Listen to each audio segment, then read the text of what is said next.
Pak Aras, bener ya itu di bawah 10 M tuh nggak akan jadi deh satu kursi DPR RI? Iya. Itu pernyataan rekan Anda di P3? Iya, di dalam pertarungan satu dapil, sampai hari ini memang idealnya itu lebih 10 miliar uang beredar dalam satu partai. Dipersembahkan oleh banyak mendapat cerita rekan-rekan yang menebar amplop sampai dengan nilainya 10 miliar di tingkat DPR RI nggak jadi. 200.000 amplop cuma keluar 10% atau 20.000 nama begitu. Kemudian ada yang sampai dengan 15 miliar juga nggak jadi.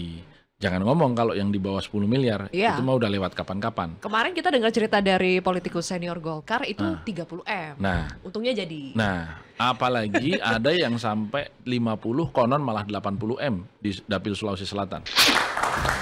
Kembali lagi di kontroversi pemirsa, Pak Aras, bener ya itu di bawah 10 M tuh nggak akan jadi deh satu kursi DPR RI? Iya. Itu pernyataan rekan Anda di P3? Iya, di dalam pertarungan satu dapil, sampai hari ini memang idealnya itu lebih 10 miliar uang beredar dalam satu partai untuk bisa mendapatkan satu kursi. Dalam satu partai untuk berapa orang nih? Kalau dapil saya 9 orang. Ya, jadi terbagi mungkin ada yang 5 miliar, ada yang 7 miliar, ada yang 1 miliar. Totalitasnya tentu semuanya bekerja maksimal. Kalau hanya mengedarkan uang aja, saya yakin apa yang disampaikan Romi tadi itu sangat benar bahwa keberhasilannya bahkan di bawah 10%. Harus punya tim yang kuat di lapangan, yang mampu meyakinkan pemilih bahwa memilih si A betul-betul besar manfaatnya dan dia komitmen untuk memberikan perhatian kepada masyarakat. Karena kapan tim kita tidak betul-betul turun ke lapangan, hanya ingin membagi saja, ya uang habis tanpa bekas. Uang habis, suara melayang ya. Oke, Mbak Lulu, benar di bawah 10 M nothing, satu kursi tidak akan bisa? Enggak juga sih sebenarnya ya, karena pengalaman di 2019 misalnya tadi saya barusan cerita ya, itu bahkan satu amplop pun memang enggak gitu. Itu di 2019? 2019 dan mungkin artinya di beberapa dapil yang lain juga masih bisa berlaku gitu. Tetapi memang situasi kemarin ini luar biasa karena mohon maaf ya itu kan berbareng dengan ada fenomena bansos yang juga memang sangat besar. Jadi katakanlah kalau misalkan orang mengeluarkan nominal yang kecil itu kalah dengan bansos yang dikeluarkan oleh atas nama pemerintah misalnya seperti itu dan itu juga akhirnya turut mempengaruhi value ya atau nilai apa yang dulu dianggap itu sudah gede nih misalnya 20.000 ini contoh 2019 itu DPR RI itu biasa memberikan calon pemilihnya itu 20.000 atau 25.000 walaupun saya tidak satu pun ya tetapi kan saya tahu lah kayak gitu. Tetapi itu udah nggak mungkin terjadi di pemilu 2024. Terjadi inflasi? Ya. Oke, Mas Adi, apa yang terjadi? Kenapa inflasi money politik di 2024 ini meningkat pesat dibandingkan 2019? Dari testimoni para caleg yang tidak masuk kembali ke Senayan, kita mendapatkan hal itu. Tidak bisa dengan angka 10 M. Harus 15 M ke atas untuk DPR RI.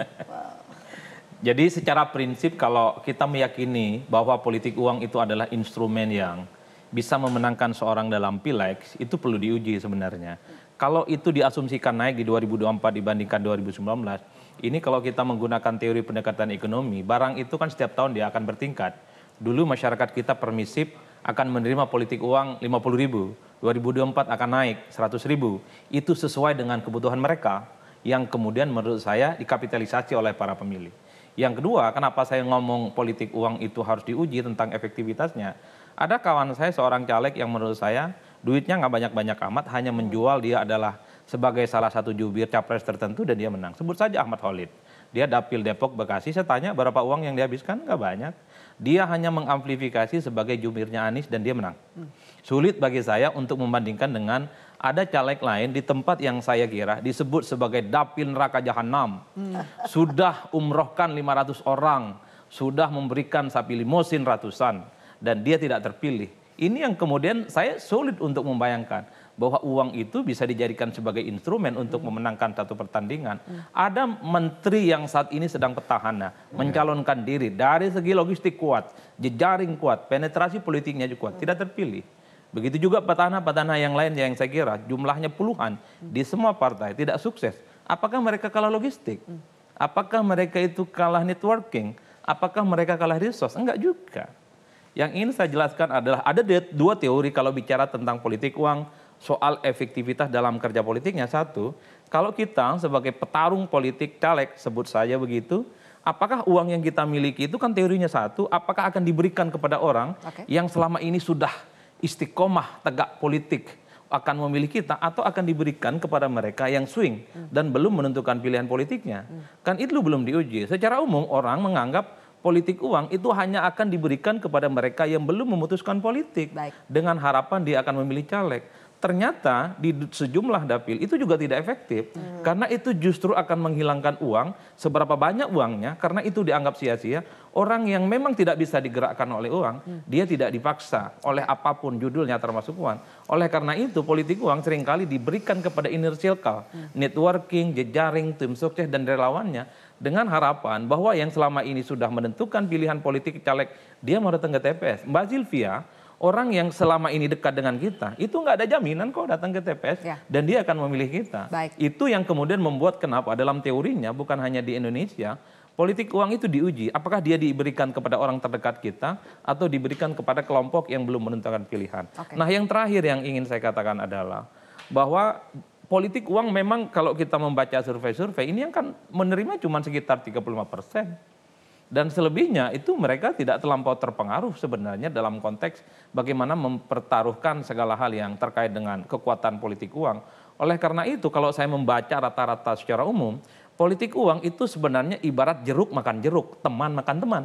Jadi kalau Mbak Lulu, Bang Viva, Bang Faras main politik uang, dalam banyak hal yang dikalahkan itu adalah sesama caleg internal partai. Karena dalam sistem proporsional tertutup, satu dapil itu bisa dipastikan setiap partai mendapatkan kursi. Di dapilnya Mbak Lulu misalnya, PKB itu pasti dapat satu kursi.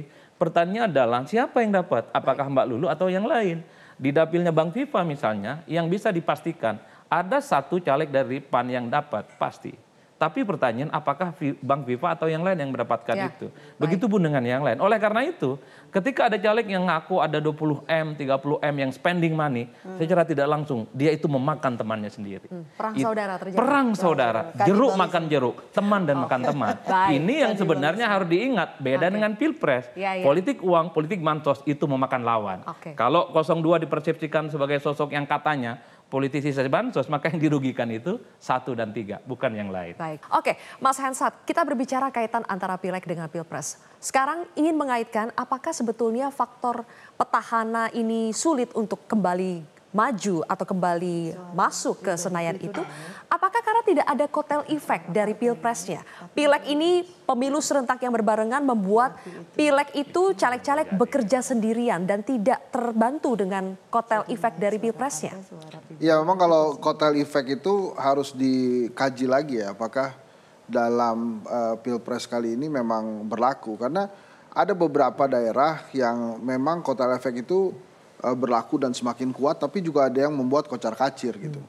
Misalnya Jawa Barat misalnya, itu kotel efek yang kuat itu kotel efek dari Ridwan Kamil atau dari Prabowo sebetulnya. Karena Dapil 1 Jawa Barat misalnya itu dibuat kocar-kacir oleh istrinya Ridwan Kamil.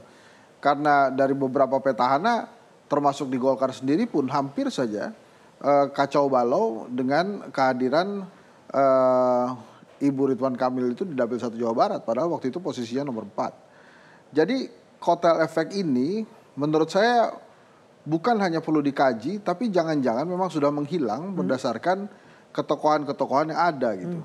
Jadi kayak misalnya dapil yang seharusnya dimiliki oleh PDI Perjuangan, apakah kemudian serta-merta caleg PDI Perjuangan bisa melenggar bebas gitu, melenggang bebas, itu juga belum tentu juga. Tapi ada beberapa daerah yang memang sebetulnya daerahnya PDI Perjuangan, tapi presidennya ternyata kalah di sana, walaupun pileknya menang. Jadi teori kotel efek ini memang benar-benar harus diuji dari sisi banyak hal. Dan dalam dalam beberapa teori politik itu ada pragmatisme yang masuk di sana. Jadi bukan saja tentang popularitas, tapi juga ada pragmatisme dari pemilih di sana. Misalnya Dapil 2 ya, Jakarta misalnya, pada saat justru banyak artis yang lolos dibandingkan petahana. Itu kan juga sebuah fenomena menarik gitu. Apakah itu kemudian serta-merta karena kotel efek yang memang ada? Menurut saya belum tentu. Karena di Jakarta misalnya, tentu saja nama Ganjar dan nama Once lebih populer Once gitu. Memang fenomena artis ini juga menarik gitu. Bang Viva juga pasti memastikan bisa melihat itu. Jadi yang pertama Mbak Zilvia, ketokohan jangan-jangan di pileg itu memang sudah tergerus gitu ya. Nah itu bisa dari politik uang atau memang kondisi geografis setempat. Baik, kita berikan tepuk tangan dulu. Nanti di segmen berikutnya kita akan bicara bagaimana mengevaluasi, bagaimana mengurangi praktik politik uang di pemilu-pemilu ke depan. Sesaat lagi pemirsa.